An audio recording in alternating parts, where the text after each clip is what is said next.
സൂത്ര വിചാരിച്ച് ഇത് വിമലേന്റെ കുടയാണല്ലോ, വിമലക്ക് എനിക്കിത് പറ്റൂല, ഞാൻ ഒന്ന് ശ്രമിച്ചു നോക്കട്ടെ.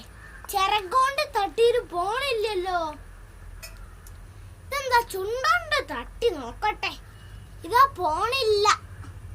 അപ്പ എന്ത് ചെയ്ത് എല്ലാ കൂട്ടുകാരെയും വിളിച്ച് ആ കൊട പൊന്തിച്ച് ആ വിമലക്ക് കൊണ്ട് കൊടുത്ത്.